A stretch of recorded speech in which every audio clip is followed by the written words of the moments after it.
তরুণ প্রজন্ম যদি একবার গর্জে ওঠে মুসলিমদের, ইনশাআল্লাহ তাআলা তারা সকল বাতিলের ভিত্তি ঘুরিয়ে দিতে পারে ইনশাআল্লাহ। তরুণ প্রজন্মের মধ্যেই ছিল খালিদ বিন ওয়ালিদ, তারেক বিন জিয়াদ, এই মানুষগুলা, ওমর ইবনুল খাত্তাব, আলী ইবনে আবি তালেব, যায়েদ ইবনে হারেসা, আসাদুল্লাহ, সাদ ইবনে আবি ওয়াক্কাস। এই যে সাহাবায়ে কেরামদের নাম আপনারা জানেন, তরুণ সাহাবী ছিলেন যখন তার ইসলামের পক্ষে দাঁড়িয়েছিলেন। একাই ওমর, সে সারা মক্কাকে পরিবর্তন করে ফেললো।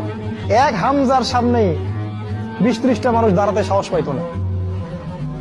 একজন তারেক বিন জিয়াদ, তিনি স্পেন জয় করে ফেললেন মাত্র অল্প কিছু সৈন্য নিয়ে। মোহাম্মদ বিন কাসিম আমাদের এই ভারতীয় উপমহাদেশ জয় করলেন। এখন আপনি মুসলিম হয়ে এখানে বসে আছেন। এই তরুণ প্রজন্মই পারে এই বাতিলের শিকড় উপড়ে ফেলতে।